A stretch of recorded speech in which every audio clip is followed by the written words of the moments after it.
तमपेतकृत्यम् द्वैपायनो विरहकातरया जुहाव पुत्रेति तन्मयतया तरवोऽभिनेदो तं सर्वभूतहृदयं मुनिमानतोऽस्मि। पुत्रेति तन्मयतया तरवोऽभिनेदो। हे पुत्र रुक जाओ, ठहरो। सुखदेव जी कहाँ सुनने वाले, चलते जा रहे थे। व्यास जी पीछे पीछे चले जा रहे हैं। जंगल में चले गए। जंगल में एक सरोवर था। उस सरोवर में कुछ स्त्रियां स्नान कर रही थीं। उसी सरोवर के किनारे से सुखदेव जी महाराज चले गए। वह स्नान कर रही हैं। लेकिन जो ही व्यास जी महाराज जब पहुंच रहे हैं वहां, वह सभी स्त्रियां जल से बाहर निकलकर अपने वस्त्र को धारण करने लगी। वस्त्र धारण कर ली। यह देख करके व्यास जी को बड़ा आश्चर्य हुआ।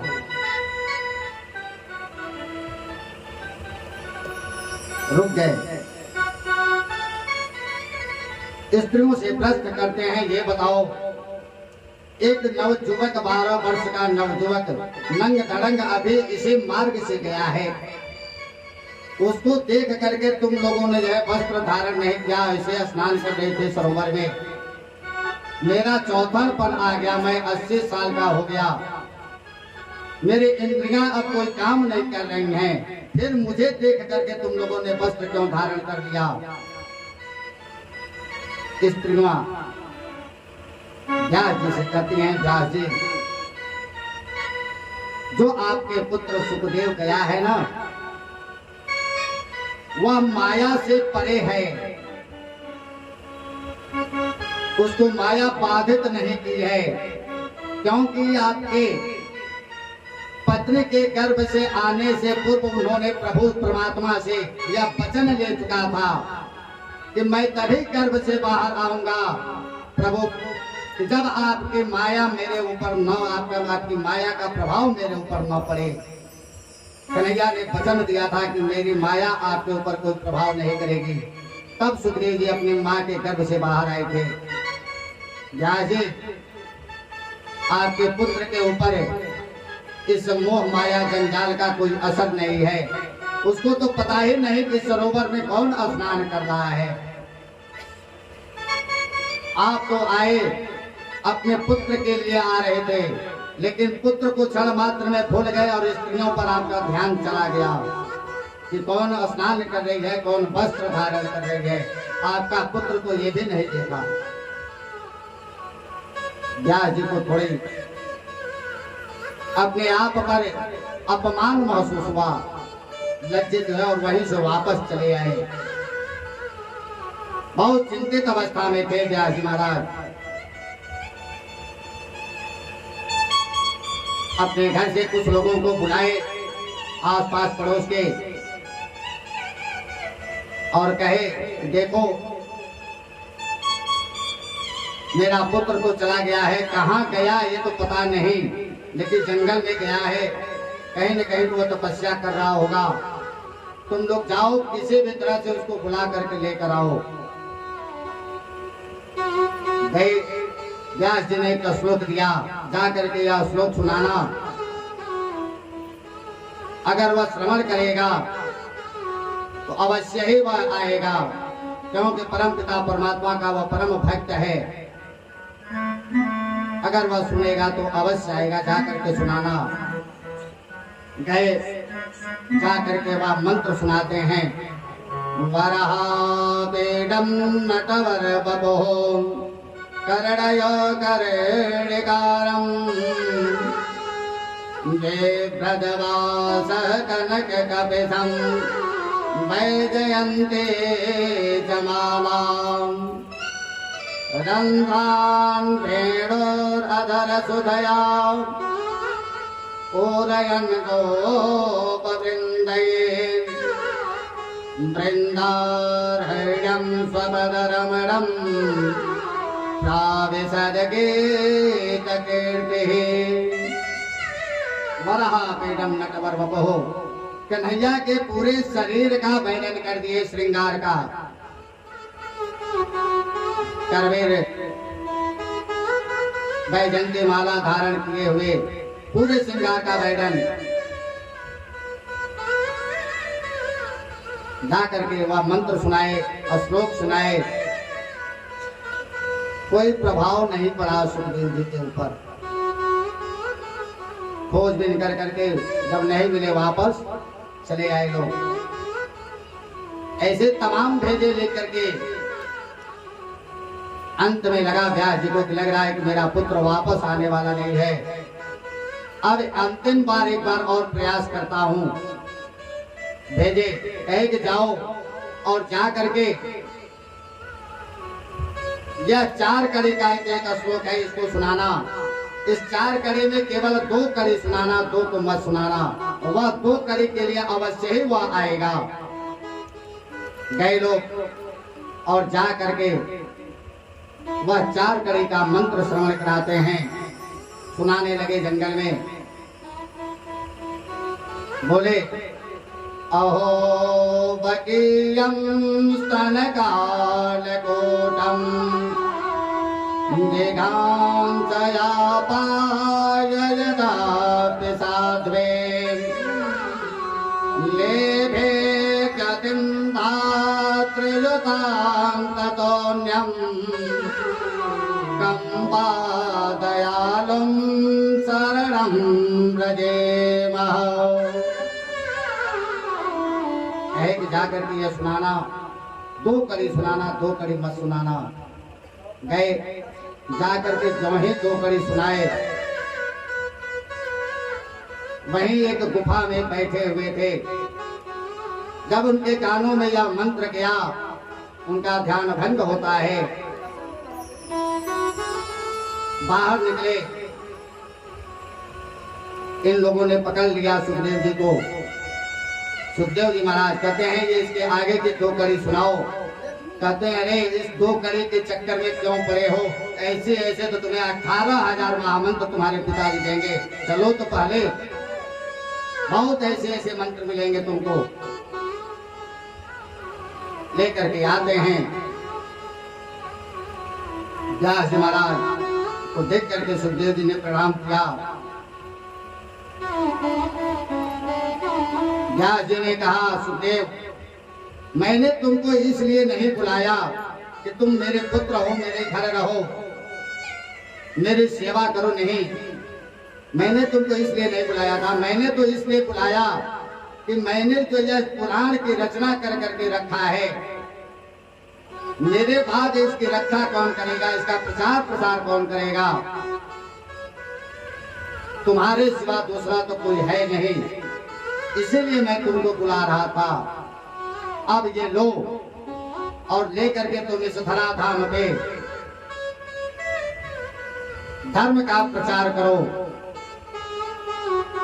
अपनी संस्कृति, अपने सनातन धर्म का प्रचार प्रसार करो। यही श्रीमद्भागवत महापुराण वेदव्यास जी महाराज अपने पुत्र सुखदेव को समर्पण कर दिए थे।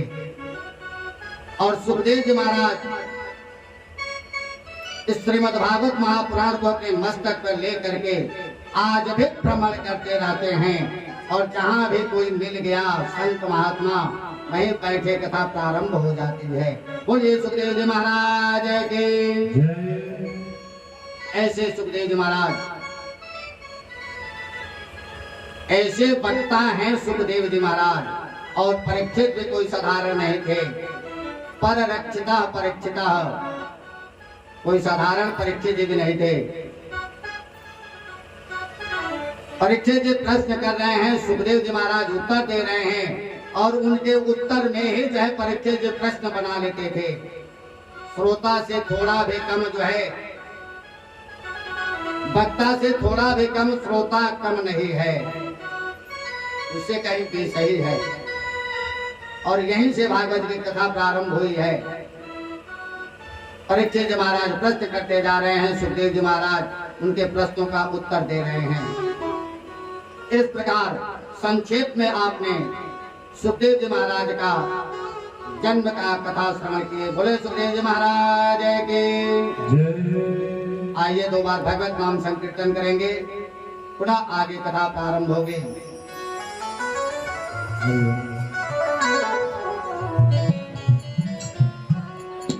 श्याम रे श्याम तुम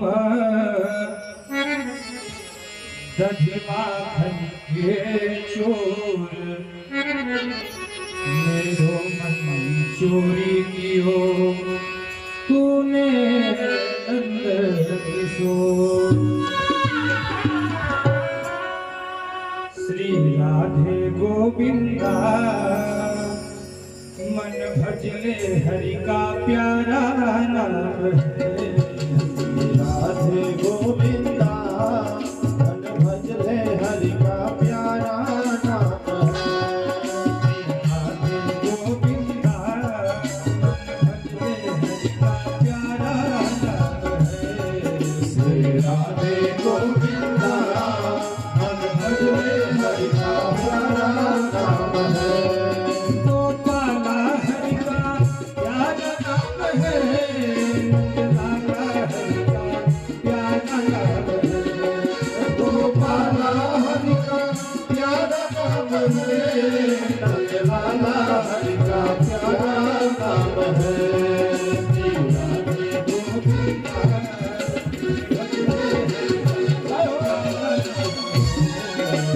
राधे गोविंदा मन भजले हरि का प्यारा नाम है। जय नंदलाला जय गोपाला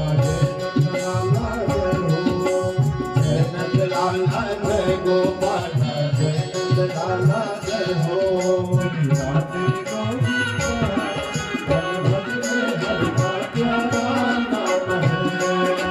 राधे गोविंदा मन भजले हरि का प्यारा नाम है। और मुकुट सिर धर बनमाला, केसर तिलक लगाए, केसर तिलक लगाए। मोर मुकुट सिर धर बनमाला, केसर तिलक लगाए, केसर तिलक लगाए। मोर मुकुट सिर धर बनमाला, केसर तिलक लगाए, केसर तिलक लगाए। मोर मुकुट बनमाला, केसर तिलक लगाए, केसर तिलक लगाए। वृंदावन के कुंज तलिन में सबको नाच नचाए। वृंदावन के कुंज कलिन में सबको नाच नचाए। वृंदावन के कुंज तलिन में सबको नाच नचाए। वृंदावन के कुंज कलिन में सबको नाच नचाए। राधे गोविंदा मन भजले हरि का प्यारा नाम है। राधे गोविंदा मन भजले हरि का प्यारा नाम है।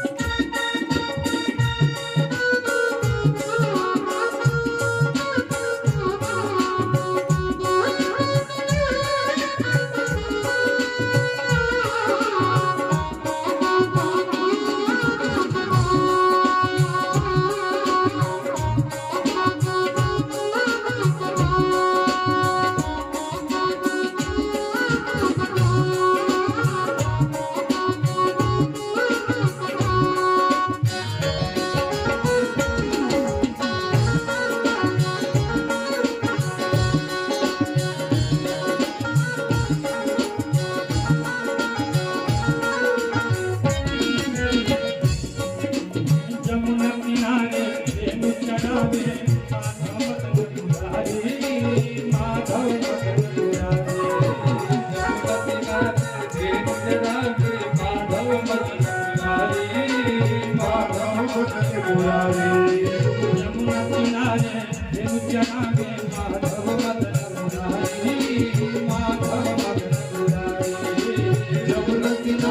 प्रेम चलावे माधव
दर्शन पाए, श्याम का दर्शन पाए। राधा कोई सबका दर्शन पाए, श्याम का दर्शन पाए।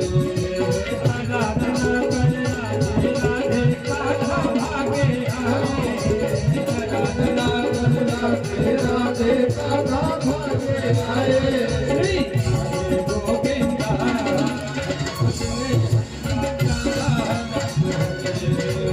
राधे गोविंदा पद भजले हरि का प्यारा नाम है।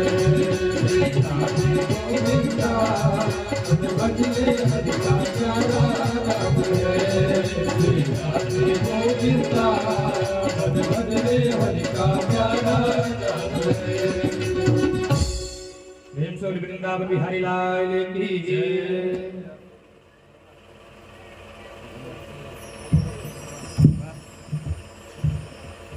श्री राधे श्याम, श्री राधे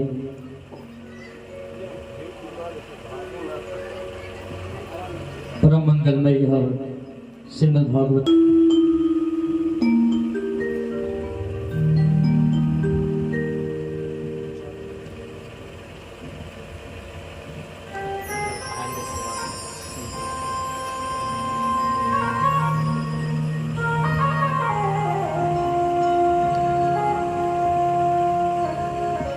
बोले वृंदावन बिहारी लाल की, श्रीमद् भागवत महापुराण की जय। जय श्री राधे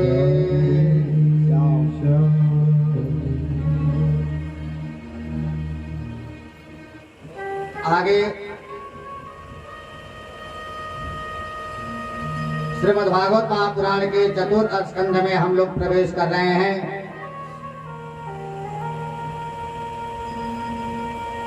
जिसमें परीक्षित जी महाराज सुखदेव जी से अनेक प्रकार के प्रश्न करते जा रहे हैं और सुखदेव जी महाराज उन प्रश्नों का उत्तर देते जा रहे हैं। आगे वर्णन करते हैं महाराज,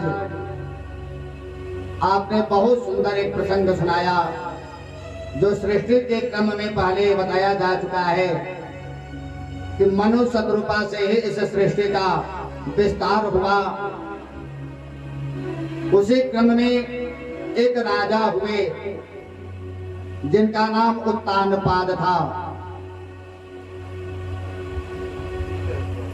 उनकी दो पत्नियां थी, एक का नाम सुरुचि और एक का नाम सुनीति था। एक रानी से एक पुत्र था उत्तम और एक रानी से एक पुत्र था जिनका नाम ध्रुव था।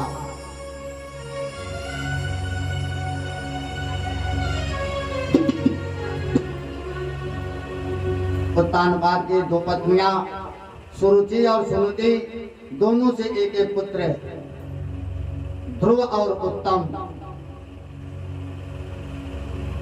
एक समय महाराज उत्तानपाद राज्यसभा में बैठे हुए थे। सभा चल रही है।